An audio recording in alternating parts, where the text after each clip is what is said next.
Good morning student. तो आज के इस लेक्चर में हम न्यूटन का थर्ड लॉ देखने वाले हैं। प्रीवियस लेक्चर्स में न्यूटन्स के हमने दो लॉ देखे थे, Newton's first law and Newton's second law. तो थोड़ा सा उसे रिवाइज करते हैं, उसके बाद हम न्यूटन्स के थर्ड लॉ के तरफ बढ़ते हैं। तो न्यूटन्स फर्स्ट लॉ ने हमें क्या कहा कि जब तक किसी बॉडी के ऊपर नेट फोर्स जीरो है तब तक उसका एक्सेलरेशन भी जीरो रहेगा। मतलब क्या कि अगर कोई बॉडी अभी रेस्ट पे खड़ी है, जब तक आप उसके ऊपर कोई भी फोर्स अप्लाई नहीं करोगे तब तक क्या होगा, वो बॉडी सिर्फ रेस्ट में ही रहने वाली है। ओके। और दूसरा जो एग्जाम्पल हमने देखा था, समझा था, वो था मोशन का। मतलब अगर कोई बॉडी या अगर कोई ऑब्जेक्ट मोशन में है और जब तक आप उसके कोई फोर्स अप्लाई नहीं करोगे, मतलब एक कार भाग रही है, चल रही है, दौड़ रही है गाड़ी, तो उसको ऊपर आप उसे रोकने के लिए जब तक हम उसके ऊपर कोई फोर्स अप्लाई नहीं करेंगे तब तक क्या होगा, वो गाड़ी मोशन में ही चलती रहेगी। जब तक हम उसे रोकने के लिए क्या नहीं करेंगे, ब्रेक नहीं लगेगी, ब्रेक लगाएंगे। मतलब ब्रेक लगाया मतलब क्या किया हमने, उसके ऊपर क्या किया, फोर्स लगाया। ओके। तो ये क्या था, ये था न्यूटन का first law of motion. Okay. तो न्यूटन का सेकंड लॉ ऑफ मोशन में हमने क्या देखा, न्यूटन के सेकंड लॉ ऑफ मोशन में हमने देखा कि बहुत कम टाइम में हमें क्या करना है, चेंज इन मोमेंटम। मतलब बहुत ज़्यादा मोमेंटम हमें बहुत कम टाइम में करना है। हमने एक देखा था कि कोई बच्चा बहुत ऊपर से नीचे गिरा, जैसे ही गिरा तो उसकी वेलोसिटी जैसे जैसे वो नीचे आ रहा था तो बढ़ती जा रही थी, और जैसे ही आके वो सरफेस से टकरा गया, नीचे ज़मीन पे टकरा गया, वो पूरी की पूरी वेलोसिटी जो बढ़ गई थी उसे जीरो होने के लिए कितना टाइम लगा, कुछ सेकंड्स का। तो क्या वहाँ पे क्या हुआ, बहुत कुछ कम टाइम में वहाँ पे बहुत ज़्यादा क्या हुआ, मोमेंटम चेंज हुआ। तो इसे हमें क्या बताया था उसने कि चेंज इन मोमेंटम, मतलब चेंज इन मोमेंटम हमें बहुत कम टाइम में क्या करना है, मोमेंटम को क्या करना था, चेंज करना था। यही था सेकंड लॉ।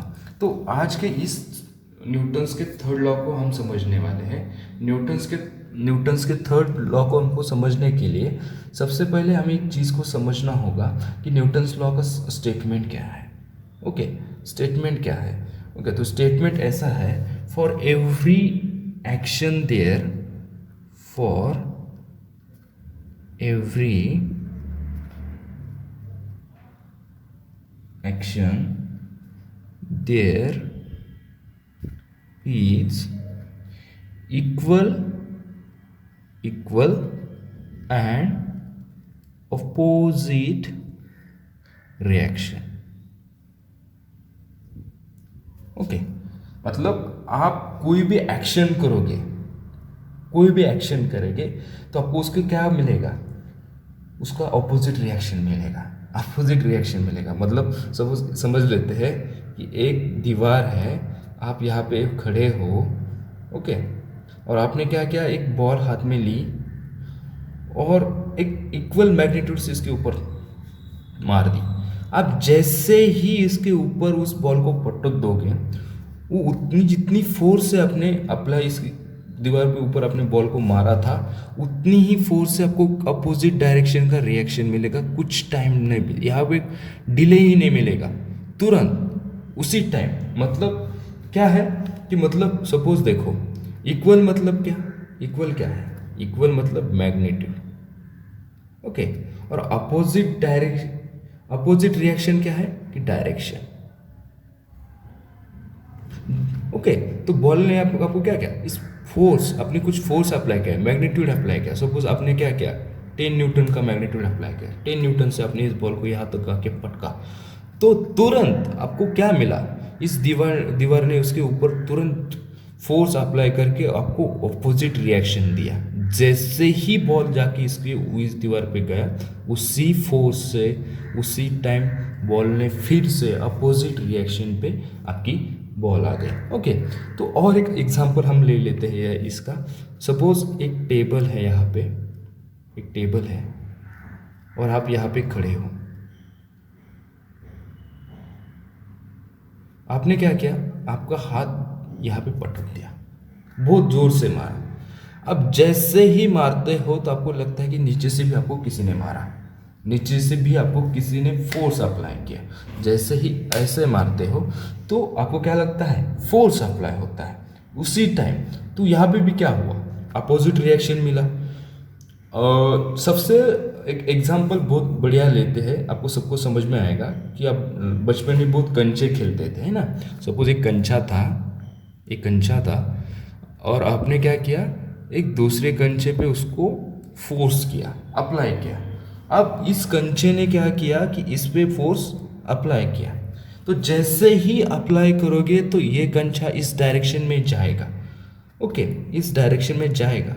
बट ये कंचा क्या करेगा, ये जो वाला कंचा था उसको इस डायरेक्शन में फिर से क्या करेगा, पीछे ढकेल देगा। फिर से इसके ऊपर जैसे ही फोर्स अप्लाई लगेगा तो वो क्या करेगा, इससे फिर से जिस मैग्नीट्यूड्स के साथ वो आया था उसी मैग्नीट्यूड के साथ उस फिर से अपोजिट रिएक्शन को भेज देगा। ओके, मतलब जैसे आप दूर से कंचा मारते थे, यहाँ से ये कंचा मारा हमने, तो जैसे इस पर जाके वो पटकता था तो ये कंचा जाता था आगे। बट जैसे ही कंचा आगे जाता था तो आपको एक यहाँ पे एक्सपेरिमेंट मिलता था देखने को कि ये कंचे की डायरेक्शन फिर से इस कंचे की यहाँ जाके लग जाने के बाद फिर से इस डायरेक्शन पे थोड़ा सा वो पीछे आता था। तो इसके ऊपर क्या लगा, फोर्स लगा। कितने टाइम में, कितने डिले में, कुछ सेकंड्स भी नहीं लगे। जैसे ही इसके ऊपर हमने एक्शन किया, एक्शन अप्लाई किया, उसी टाइम क्या किया, सपोज ये बी पे, ए ने बी पे अप्लाई किया, तो उसी टाइम क्या हुआ कि जैसे ही पटक गया इसके ऊपर एक्शन किया तो उसने भी क्या कुछ एक्शन किया, उसको फोर्स अप्लाई किया अपोजिट डायरेक्शन में, अपोजिट रिएक्शन में। ओके, तो सपोज एफ पे किसका फोर्स लगा था, ओके, तो बी पे लगा ए का फोर्स, बी पे लगा या फोर्स लगा बी पे लगा ए का, और ए ने किस पे लगाया था, बी पर। ओके, तो जैसे ही ए ने बी पे फोर्स लगाया तो बी ने क्या किया, बी ने ए को फिर से पीछे ढकल दिया। ये माइनस क्यों आया, अपोजिट डायरेक्शन। ये क्या है, अपोजिट डायरेक्शन। माइनस मतलब ये जो माइनस आ चुका है वो है अपोजिट डायरेक्शन। ओके, तो जैसे ही ए ने बी पे एक्शन अप्लाई किया तो बी ने क्या किया, उस एक्शन को अपोजिट रिएक्शन में फिर से क्या किया, वापस किया। यही है न्यूटन का थर्ड लॉ। थर्ड लॉ क्या कहता है कि every action this is equal and opposite reaction. Okay, तो आप जैसे ही किसी बॉडी के ऊपर एक्शन अप्लाई करोगे तो वो अपोजिट रिएक्शन हमें उसी टाइम देगा, कुछ भी डिले नहीं देते हुए। ओके, मतलब और एक चीज़ यहाँ पे आपको ध्यान में रखनी है कि न्यूटन का जो थर्ड लॉ है, थर्ड लॉ ऑफ मोशन है, वो हर टाइम हर वक्त दो बॉडी के बीच में होता है। दो बॉडी के बीच में वो उनका एक्शन होता है एक दूसरे के ऊपर। वो मतलब क्या होता है कि mutual action of two bodies upon each other, okay, and are always equal and directed to country parts. तो ये बहुत आसान है समझने के लिए। तो ये सिर्फ आपको यही देखना, ध्यान में रखना है कि किसी भी बॉडी के ऊपर जैसे ही फोर्स अप्लाई हम करेंगे एक बॉडी दूसरी बॉडी के ऊपर, तो उसी टाइम वही बॉडी आगे वाली आपको फिर से अपोजिट डायरेक्शन रिएक्शन देने वाली है। ओके, यही है न्यूटन का थर्ड लॉ। तो शायद मैं ऐसा समझ सकता हूँ कि अभी आपको बहुत अच्छे तरीके से ये समझ आ चुका होगा। तो हम आज के अगले पॉइंट की तरफ बढ़ते हैं। अगला पॉइंट है इलेक्ट्रोमैग्नेटिक फोर्स। इलेक्ट्रोमैग्नेटिक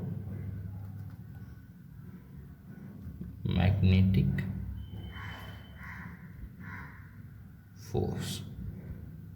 ओके, तो इलेक्ट्रोमैग्नेटिक फोर्स क्या है। ओके, तो इसका स्टेटमेंट देखते हैं। The force includes electric and magnetic force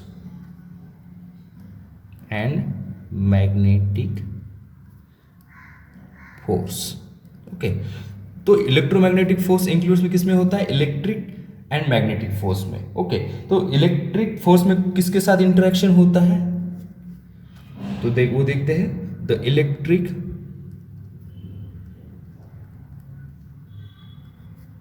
force of interaction is between two charge मतलब देखो टू चार्ज, सपोज यहाँ पे क्या है, एक प्लस चार्ज मैंने लिया, यहीं पे एक प्लस चार्ज है। अब इनके बीच में जब एक दूसरे को ये क्या करेंगे, अट्रैक्ट करेंगे या रिपल करेंगे, पॉजिटिव पॉजिटिव है तो आपको मालूम है एक दूसरे को क्या करेंगे, एक दूसरे को दूर ढकेल देंगे। ओके, और सपोज यहीं पे एक पॉजिटिव है और एक निगेटिव चार्ज है, तो एक दूसरे को वो क्या करेंगे, अट्रैक्ट करेंगे, एक दूसरे को क्या करेंगे, अट्रैक्ट करेंगे। यही है इलेक्ट्रोमैग्नेटिक फोर्स। जब पॉजिटिव पॉजिटिव आएंगे तो एक दूसरे को रिपल्सिव करेंगे, जब पॉजिटिव नेगेटिव आएंगे तो एक दूसरे को वो अट्रैक्ट करेंगे। ओके, तो charge of body, electric force interaction is between two charge of body. आपको इलेक्ट्रोमैग्नेटिक में फोर्स में कोई पूछेगा कि इलेक्ट्रिक फोर्स का इंटरेक्शन किसके बीच में होता है, तो आपको बोलना है कि टू चार्ज ऑफ बॉडी, दो चार्ज के बीच में होता है। ओके, तो मैग्नेटिक फोर्स कैसे किस में लगता होगा, file magnetic force of interaction between two magnets, वही है जो प्लस प्लस मैग्नेट्स आएंगे। ओके, दो मैग्नेट्स आएंगे तो वैसा ही इनके बीच होगा, एक तो अट्रैक्शन होगा, एक तो रिपल्शन होगा। ओके, तो इलेक्ट्रोमैग्नेटिक फोर्स की कुछ प्रॉपर्टीज भी है, उस प्रॉपर्टीज को हम देखते हैं, और ये प्रॉपर्टीज आपको एग्जाम में भी पूछी जा सकती है कि इलेक्ट्रोमैग्नेटिक फोर्स की, write down the electromagnetic force की प्रॉपर्टी लिखिए। ओके, तो आपको इलेक्ट्रोमैग्नेटिक्स की फर्स्ट प्रॉपर्टी है, it is may be attractive और रिपल्सिव, अट्रैक्टिव और रिपल्सिव। ओके, सेकंड प्रॉपर्टी है उसकी, it is long force, it is long force. Third property है इसकी, it is conservative force, it is conservative force. और last fourth है, वो सबसे इंपॉर्टेंट है, it is about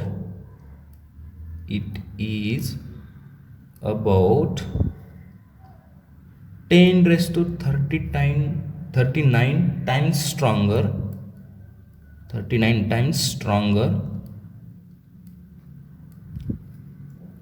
than the gravitational force,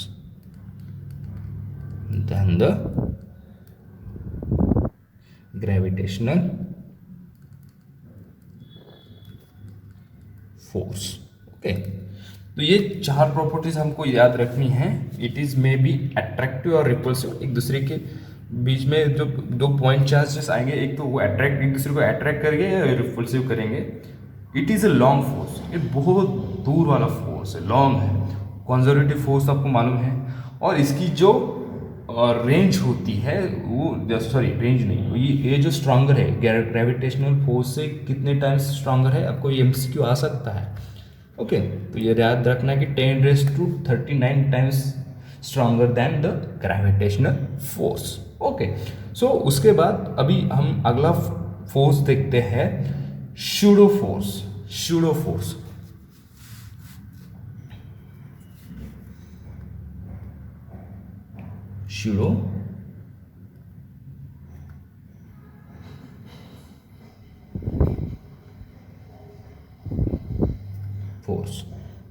okay. अब शूडो फोर्सेस को समझने के लिए हमें सबसे पहले ये समझना होगा कि इनर्शियल फ्रेम क्या होते हैं और नॉन इनर्शियल फ्रेम्स क्या होते हैं।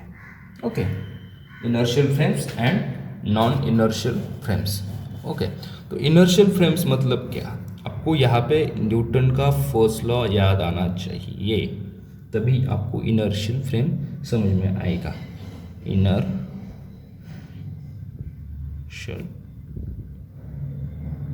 ओके, जिस फ्रेम में न्यूटन का फर्स्ट लॉ अप्लाई होता है, ओके, तो उसे हम क्या कहते हैं, इनर्शियल फोर्स कहते हैं, फ्रेम कहते हैं, सॉरी इनर्शियल फ्रेम कहते हैं। और नॉन इनर्शियल फ्रेम किसे कहते हैं,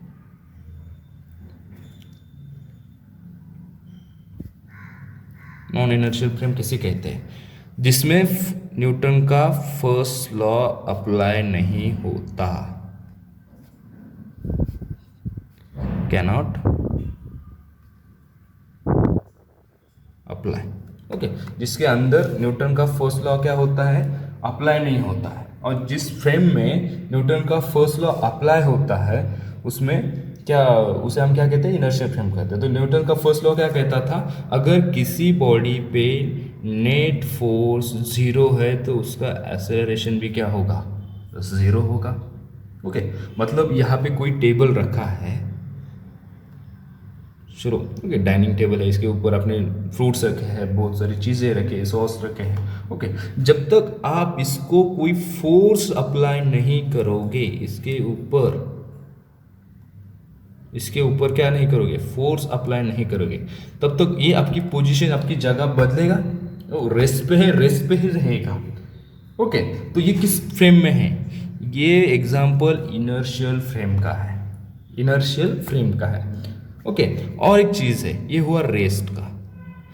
अब ये गाड़ी ही चल रही है, इस रोड पे चलती जा रही है, मोशन में है। ओके, तो जब तक आप इसे रोकने के लिए कोई फोर्स अप्लाई नहीं करोगे, ब्रेक नहीं लगवाओगे, तब तक ये आपकी गाड़ी चलती रहेगी। तो आपको कोई पूछेगा कि यार ये कौन सी फ्रेम में है, तो ये क्या है, इनर्शियल फ्रेम में। इनर्शियल फ्रेम में न्यूटन का फर्स्ट लॉ अप्लाई होता है, यही ध्यान में रखना है। इससे अलावा आपको इसमें कोई भी चीज़ ध्यान में नहीं रखनी है, सिर्फ इनर्शियल फ्रेम में न्यूटन का फर्स्ट लॉ अप्लाई होता है और नॉन इनर्शियल में न्यूटन का फर्स्ट लॉ अप्लाई नहीं होता। ये बहुत इंटरेस्टिंग पार्ट है, कैसा है देखते हैं। देखो, सपोज आप एक बस में बैठे हो, एक बस है, ओके, जो चल रही है,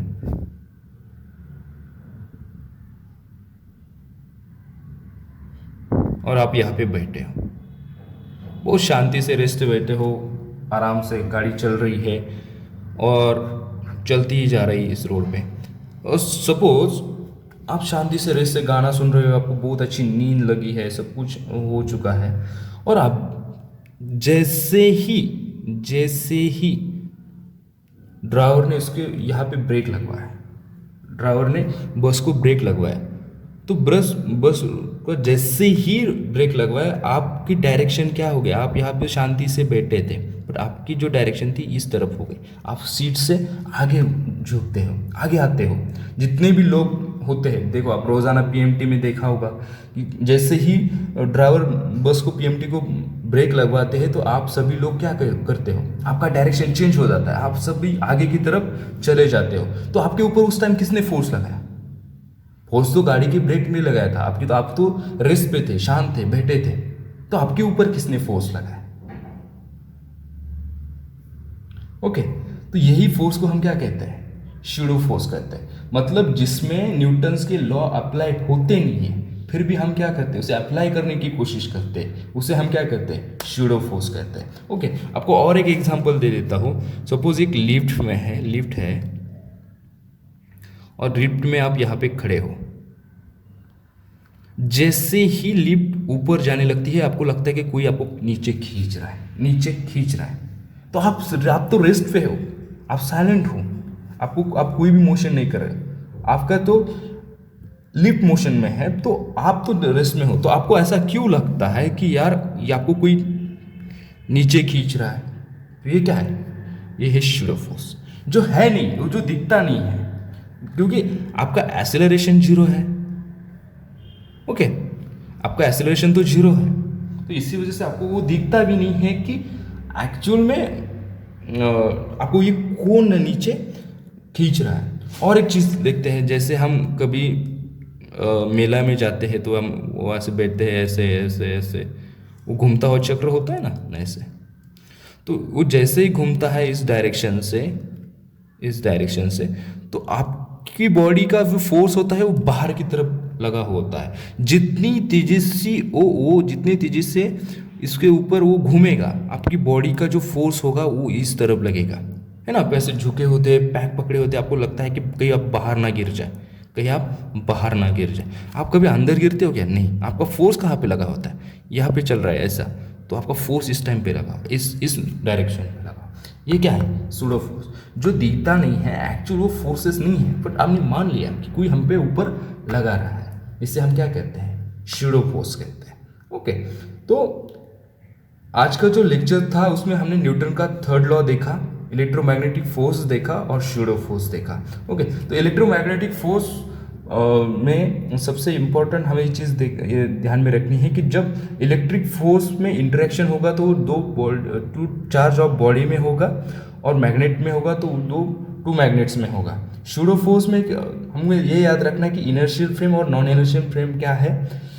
ओके, इनर्शियल फ्रेम में न्यूटन का फर्स्ट लॉ अप्लाई होता है, नॉन इनर्शियल फ्रेम में न्यूटन का फर्स्ट लॉ अप्लाई नहीं होता है। ओके, और यहाँ पे और भी एक आपको एग्जांपल देते हैं शूडो फोर्स का, कि देखो आप अपने दोस्त के साथ बाइक पे बैठे हो और आपका दोस्त बाइक चला रहा है, और देखो वो क्या करता है, अचानक से गाड़ी का स्पीड बढ़ा देता है, तो आपका डायरेक्शन कैसे हो जाता है? ऐसे नीचे, आप पीछे झुक जाते हो, पीछे झुक जाते हो।